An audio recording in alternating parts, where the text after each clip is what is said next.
My name is Nvidia, OJ over here from PlayerEssence, and welcome to another PE News video. Today, we've got some great topics for you guys, in addition to some polls that we're going to go over, so let's go ahead and get right into it. And speaking of those polls, I have a vote going on my Patreon page, pretty much for anyone to vote. You can actually see this one, it's not locked behind it, and we're going to be playing games tonight. We're going to be playing either Mario Kart 8 Deluxe, Splatoon 2, or ARMS, so head over to the Patreon page and vote. And like I said, you don't have to be a Patreon member to vote in this poll. So if you want to see a certain game, let me know on there, man. We have those three choices. If you are a Patreon member, so like if we play like Splatoon 2, pretty much you have to be on my friends list, so you have to be a Patreon member. But if we play Mario Kart 8 Deluxe, I'll put the code up and anyone can join in. Now the Patreon members will have the code first, so they might be able to get in on the tournaments as far as on stream, but anyone will be able to join in a little bit later. And if we do play ARMS, then yeah, you probably have to be on my friends list, so a Patreon member. But if you want to watch any one of these three games, vote for the game that you want to watch too. So make sure you check it out. Like I said, the poll is available for anyone to vote and anyone to see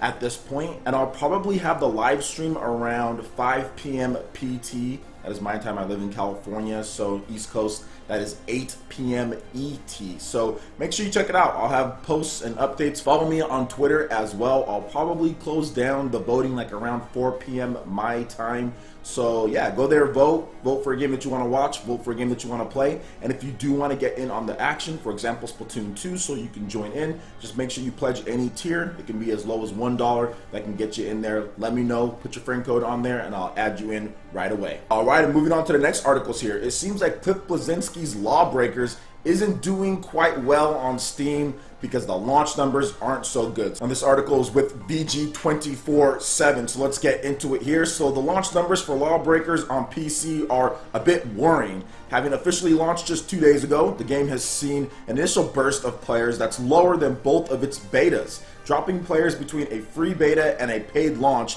may be common, but not when they're as low as this. So according to the source that they have on here, the game's first beta in June peaked around 7,500 players. The next beta, which took place a month later, dropped further to 4,500 players. Now, considering the second one was an open beta, or at least a chunk of the time it was, that's already a sign of trouble. You definitely don't want that. Now, at launch, LawBreakers has only managed to get 3,000 players at its peak, with the numbers dropping steadily. Now, if you're effectively looking at 2,000 to 2,500 concurrent players a day, which is not enough to break into Steam's top 100, knowing that launch is almost always the most active time for a game, it doesn't really bode well for this LawBreakers game. This is a brand new IP from Cliff Bleszinski. Now, even with Battleborn, you guys know how that game flopped from Gearbox. So Battleborn, that game often had like poor references as far as the launch, and that managed a peak of 1,200 players at launch. So much better than what LawBreakers is doing. And now obviously Battleborn had a much bigger marketing push behind it, and it came from an established studio. Battleborn's numbers literally dropped like instantly. I remember that game was like discounted to $10 like a couple months after launch. It was something ridiculously low. It just got absolutely blown out by Overwatch. Like, people were just like, yeah, Overwatch, not this game. But overall, I've been following Cliff Bleszinski since back in 2006 with like Gears of War on the Xbox 360 when he was at Epic and everything. And you know, Cliff, I think he tried to do a good job with this game. The reviews have been solid, everything has been good, but I think the problem, at least from what I've seen, now this is just my own personal opinion on the game, is that it's way too crazy, it's way too hectic and fast, because you have people literally running and flying all over the place, running on walls in first person. It just gets nauseating. To play this game is kind of nauseating just because of how fast it moves, in addition to people flying like uncontrollably all over the place. Like, people are literally like floating into the air and then like running on the walls. Like, it's too much. It's even more hectic than like Titanfall and Overwatch. It's far more hectic than both of those games, whereas in those games not every character can fly up really high and the game just doesn't move as fast. Obviously it's fast, but it's not quite as fast. I mean, LawBreakers is one of the fastest shooters that I have ever seen, and not so sure it's good for viewing, because I tried to watch it because there was a bunch of sponsored streamers that were streaming the game the day that it came out. I really tried to watch the game, but it was just going so fast and there was just so many things to me it's just like, I'd rather just go back and watch, I don't know, like PlayerUnknown or something like that. So what are your thoughts on the game, guys? Did you pick it up? Are you having fun? Do you feel that it will pick up in the future? Let me know in the comment section below. Alright, and moving on to the next article here. Nvidia has had a great financial quarter. They talked about this. Their results were really good, and a big part of that was the Nintendo Switch. So of course Nvidia's CEO had something to say about Nintendo, saying that they are risk takers and innovators, and they're not influenced by what others do. So Nvidia has expressed to be very happy with Nintendo following the success of the Nintendo Switch, and has applauded the Japanese gaming giant for their unique approach towards the gaming market. Now, being powered by Nvidia's mobile Tegra processor, the hardware manufacturer greatly benefits from the Switch's recent success. And during Nvidia's most recent financial earnings call with investors, the company CEO spoke highly of Nintendo. Quote, "One major component of it is Nintendo Switch gaming console," speaking about the success that they're having. "And it's just doing incredibly well," Nvidia's founder and CEO Jen Suheng told investors, when continued by praising Nintendo for its unconventional way of thinking and approach to the gaming market.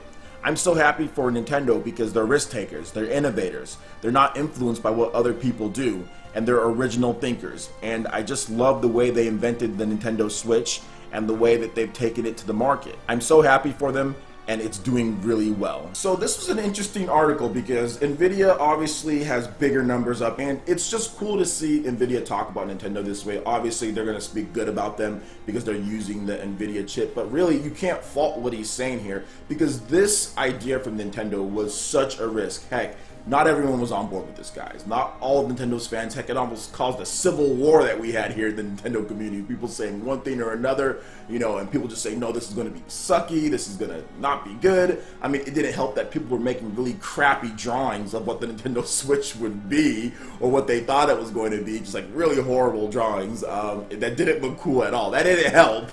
But the basic concept of it, people just weren't convinced, and heck, I wasn't convinced.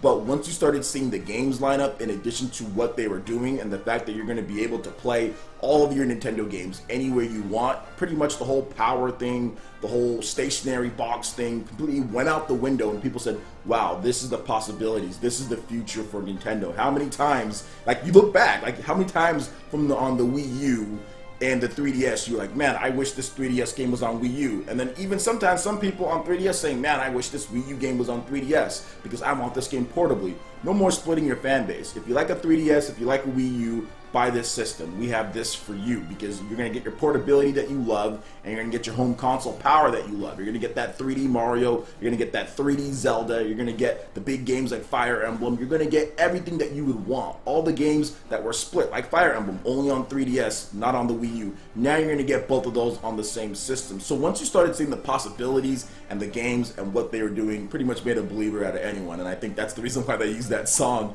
what was it, Believer or whatever, just because once you start playing it, then you realize, okay, it's not about all that other stuff. Obviously the Nintendo Switch still has some ways to go. They need to fix the voice chat, need to have a messaging system. There's a lot of things that they still need to do, but they've already said that they're working on that. So we'll see what happens once the system goes paid in 2018 when it comes to the online.